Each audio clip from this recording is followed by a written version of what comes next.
Assalamualaikum dan salam sejahtera kepada semua. Dalam video ini, kita nak belajar standard kandungan 5.4 ubat-ubatan dan bahan kosmetik.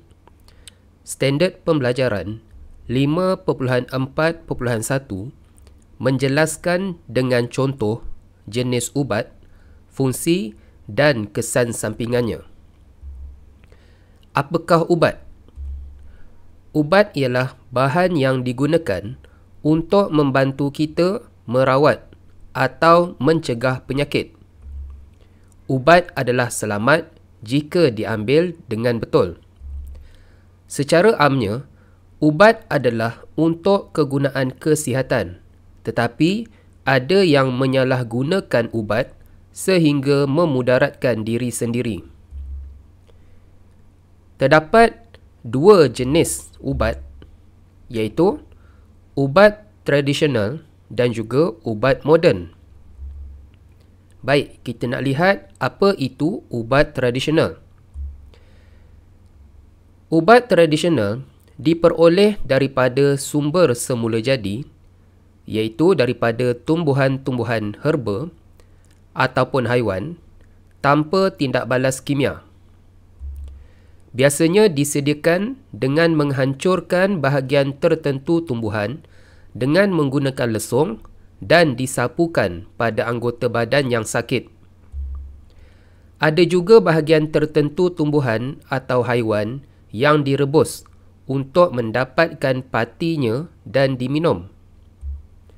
Pada masa ini, ubat tradisional telah mengalami evolusi pemprosesan dan dipasarkan dalam bentuk pil ataupun kapsul.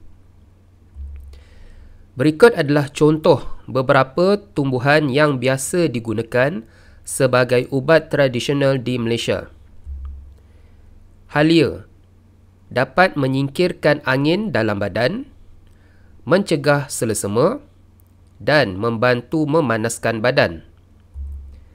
Kunyit antiseptik merawat luka dan juga jerawat. Lidah buaya dapat merawat penyakit kulit, dapat melegakan luka pada kulit akibat melecur ataupun terbakar. Tongkat ali dapat menguatkan badan. Kacip Fatimah, rawatan bagi wanita yang baru lepas bersalin. Ginseng dapat membina pertahanan badan terhadap jangkitan, merendahkan tekanan darah dan paras kolesterol. Bawang putih sebagai antibakteria dapat mengurangkan tekanan darah tinggi serta mengurangkan penyempitan kolesterol. Asam jawa, jus buahnya dapat melegakan batuk, juga dapat mencerahkan kulit. Bunga cengkeh boleh meredakan sakit gigi serta merangsangkan pengaliran darah. Daun sirih antiseptik merawat luka. Daun kaduk membantu penghadaman, merawat demam serta berfungsi sebagai pembuang kahak. Daun bunga raya membantu merawat masalah rambut, melebatkan rambut serta menghitamkan rambut. Peria dapat merawat diabetes. Pegaga merawat pembengkakan dan mengawal paras gula. Tutup bumi digunakan sebagai diuretik, iaitu mengurangkan demam, mengurangkan kencing tak lawas serta dapat mengurangkan pengeluaran mukus, iaitu hingus. Hempedu bumi bersifat analgesik, iaitu dapat mengurangkan rasa kesakitan serta berfungsi sebagai ubat pengeluar kahak. Daun ketum digunakan secara tradisional untuk melegakan sakit belakang dan pemulih tenaga. Namun, penjualan produk yang diproses daripada daun ketum adalah diharamkan di sisi undang-undang. Baik, berikut adalah info penyalahgunaan daun ketum. Nama saintifik daun ketum ialah Mitragyna speciosa. Banyak terdapat di negeri-negeri sebelah utara dan pantai timur semenanjung Malaysia. Disalahguna oleh penagih kerana memberi kesan stimulan, sedatif dan euforia yang boleh menyebabkan ketagihan. Bahan kimia yang terdapat di dalam daun ketum, dia mengandungi bahan aktif iaitu mitragynine, sejenis alkaloid psikoaktif, dikawal di bawah Akta Racun 1952, Peraturan Kawalan Psikotropik. Kesan pengambilan daun ketum yang berlebihan boleh menyebabkan mengantuk, muntah, rasa hayal dan juga rasa pening. Kesan keburukan pengambilan secara berterusan pula ialah bibir dan kulit kehitaman seperti kesal lebam dan terbakar, terutama di bahagian pipi, mengakibatkan ketagihan, kulit kering, sembelit dan juga insomnia. Ya. Jadi sila buat latihan di dalam buku kerja, muka surat 191.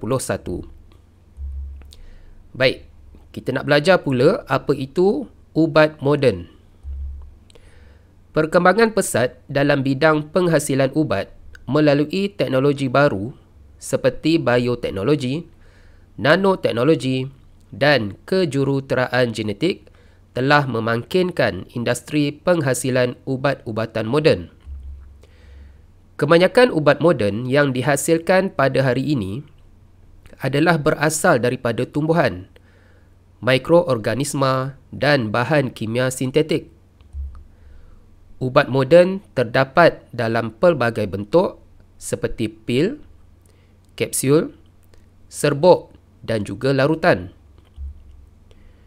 Berikut adalah jenis-jenis ubat moden. Yang pertama, analgesik. Yang kedua, antimikrob.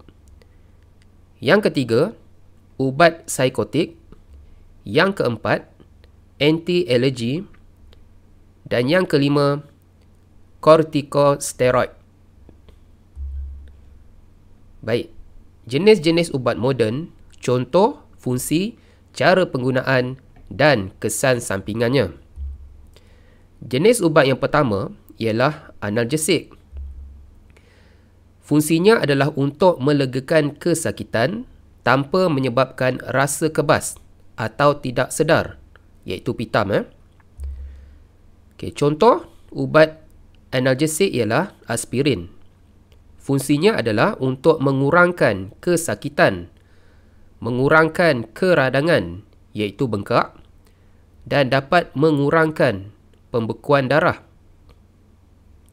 di mana cara penggunaannya perlu diambil mengikut preskripsi doktor.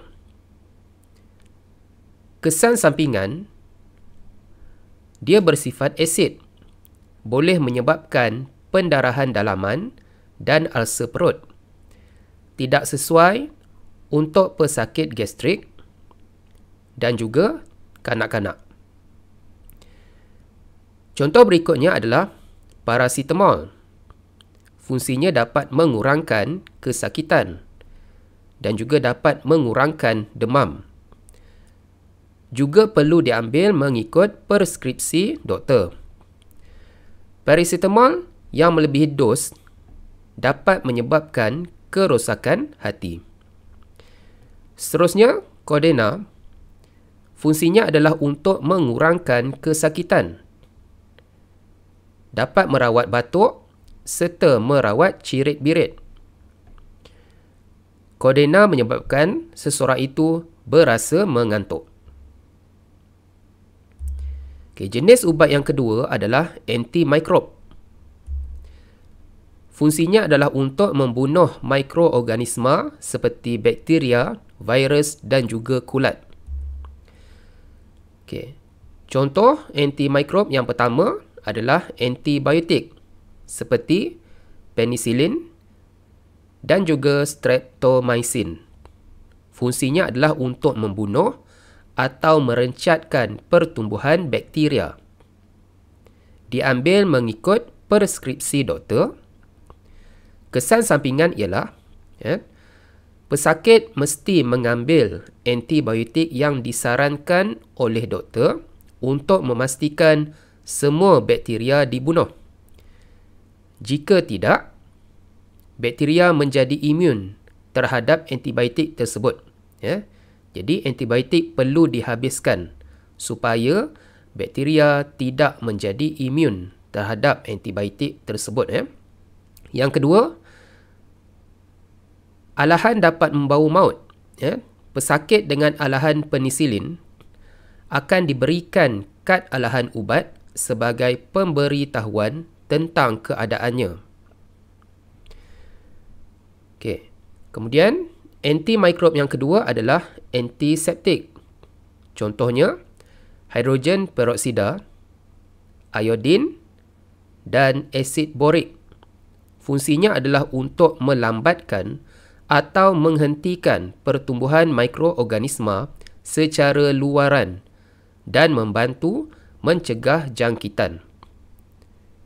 Cara penggunaan disapu pada bahagian luaran badan sahaja dan tidak dimakan. Contoh ketiga adalah disinfektan seperti alkohol dan juga formaldehyde, di mana fungsinya adalah untuk memusnahkan patogen ataupun kuman yang terdapat pada objek bukan hidup seperti lantai dan juga sistem perparitan. Cara penggunaan digunakan pada objek bukan hidup seperti lantai dan juga sistem perparitan. Okay, jenis ubat yang seterusnya adalah ubat psikotik.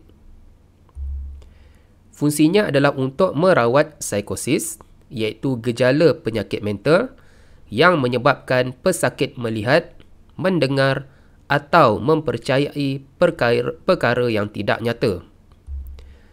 Contoh, haloperidol, chlorpromazine dan juga clozapine. Fungsinya untuk merawat psikosis, iaitu gejala penyakit mental yang menyebabkan pesakit melihat, mendengar atau mempercayai perkara yang tidak nyata. Diambil atas preskripsi doktor. Kesan sampingan boleh mengakibatkan pergerakan muka dan badan yang tidak normal, mengakibatkan kejang dan menggeletar, menyebabkan mengantuk dan mungkin menyebabkan kenaikan berat badan jika diambil berpanjangan. Seterusnya, jenis ubat anti-alergi.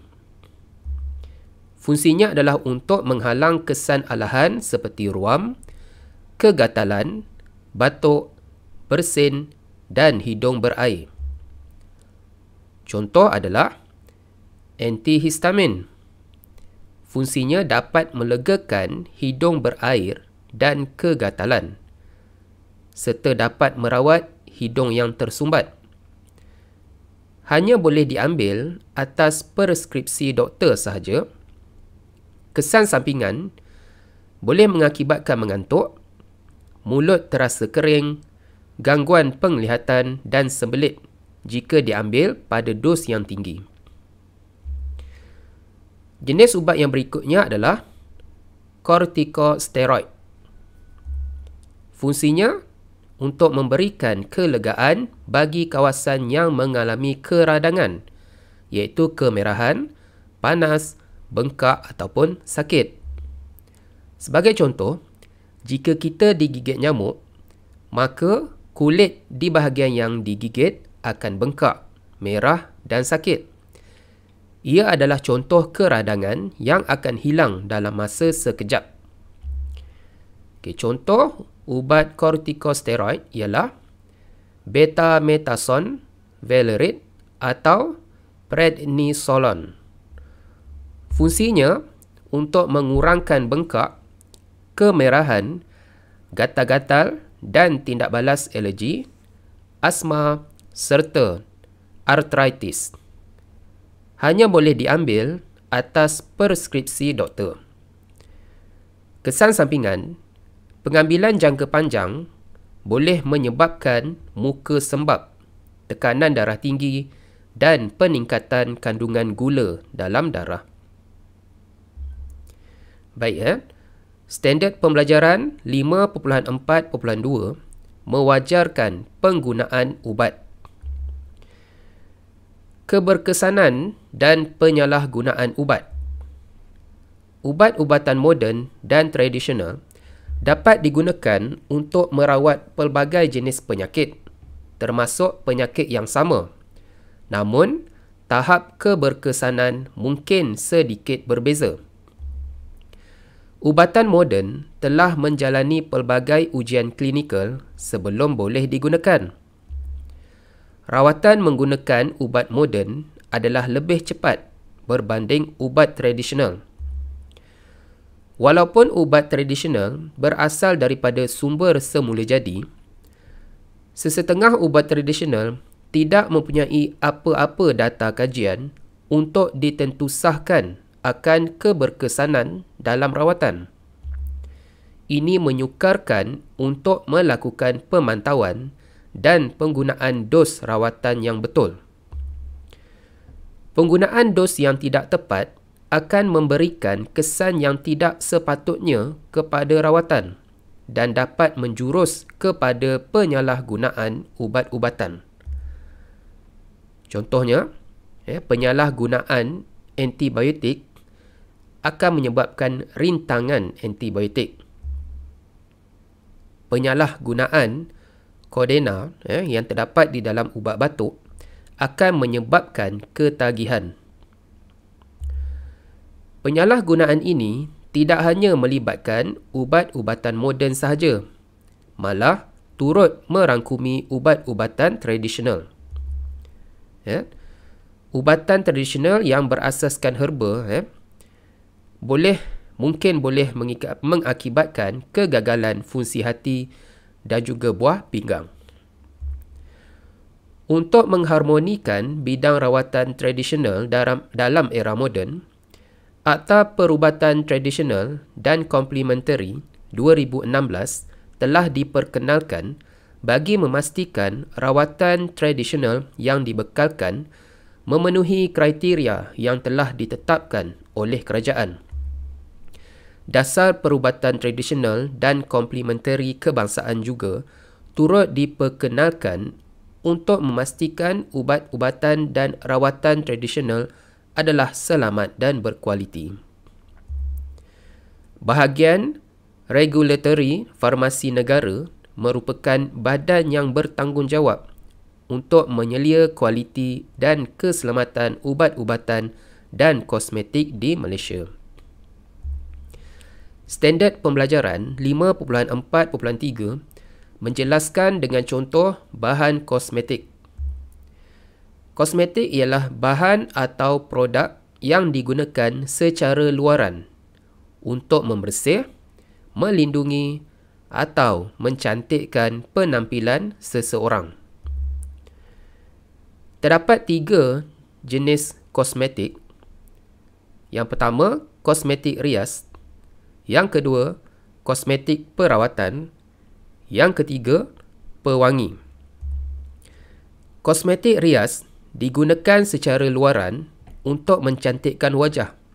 Contohnya, bedak, gincu, pensil alis, pemerah pipi, pembayang mata, celak dan juga maskara.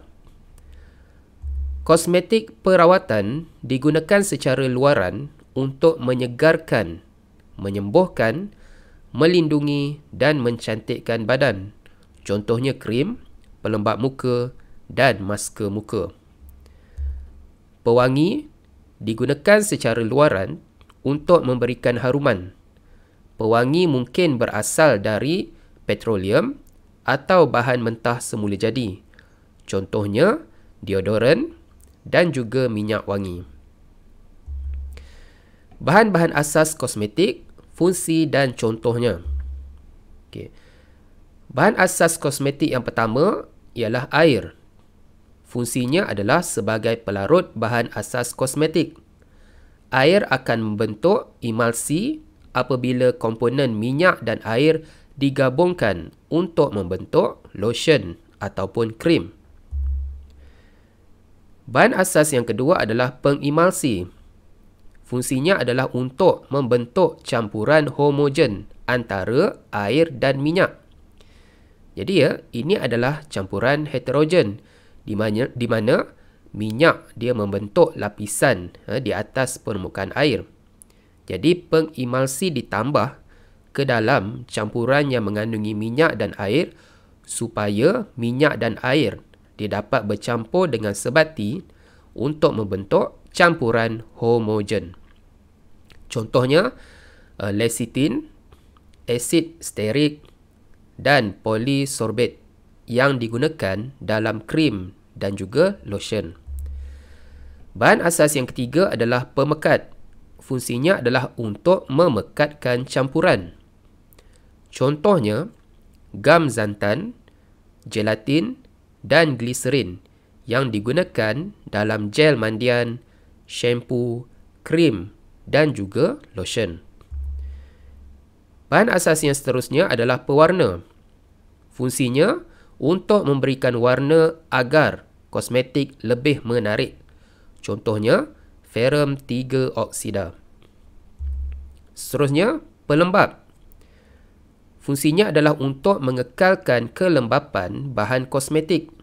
Contoh, gliserin dan natrium laktat. Pengawet. Fungsinya adalah untuk mengelakkan kerosakan kosmetik disebabkan oleh mikroorganisma. Contohnya, paraben dan formaldehyde. Dan bahan asas yang terakhir adalah pewangi.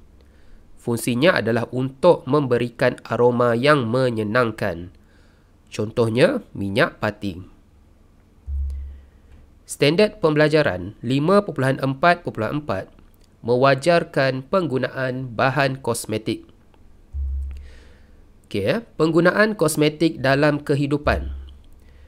Kosmetik dapat dihasilkan sendiri iaitu secara organik dengan menggunakan bahan semula jadi yang terdapat di sekeliling kita.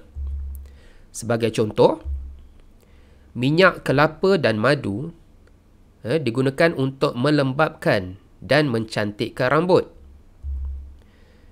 Timun dan lemon digunakan untuk melembapkan kulit. Serbuk kopi, lemon dan juga madu digunakan untuk membuat skrab wajah. Lidah buaya, air mawar dan minyak kelapa digunakan untuk dijadikan pelembap. Berikut adalah kebaikan kosmetik buatan sendiri.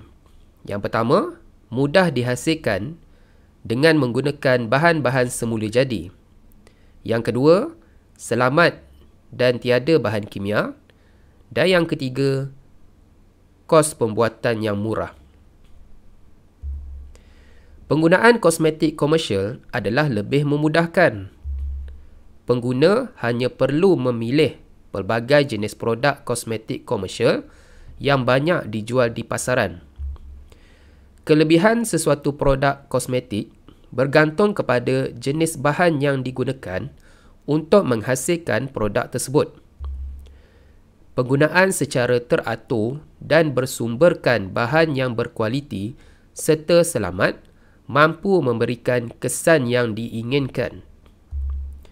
Berbanding kosmetik buatan sendiri, iaitu dari sumber semula jadi, produk kosmetik komersial lebih banyak membawa keburukan berbanding kebaikan.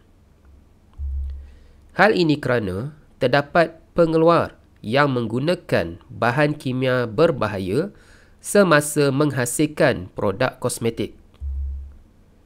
antara contoh bahan kimia terlarang yang digunakan dalam setengah produk kosmetik ialah mercury, di mana kesan sampingannya kulit merengsa serta kerosakan buah pinggang dan sistem saraf jika diserap ke dalam salur darah. Merengsa tu maksudnya gatal-gatal, pedih ataupun sakit. Hydroquinone, kesan sampingannya kulit menjadi hypersensitif, terlampau sensitif, dan pengurangan pigmentasi yang mengakibatkan pendedahan kulit kepada sinar UV yang berbahaya. Pigmentasi itu dia akan mengakibatkan tumpuk hitam ataupun jeragat. Beta-metazone valerate, kesan sampingannya kulit merengsa dan perubahan pigmentasi kulit.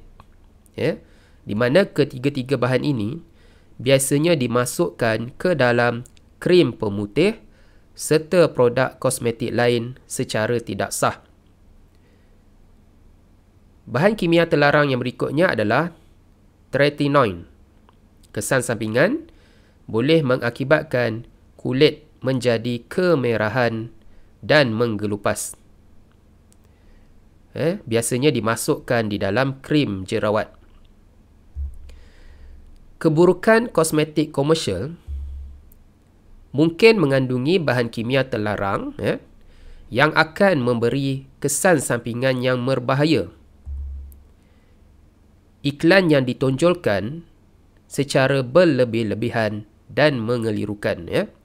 Kalau awak perhatikan iklan produk kosmetik yang dikeluarkan di dalam media, biasanya berlebih-lebihan kan. Bila kita guna tak jadi pun kan. Itu adalah antara keburukan kosmetik komersial.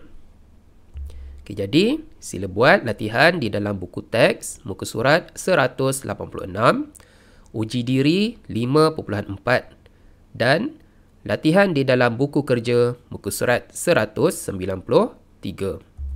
Sekian, terima kasih.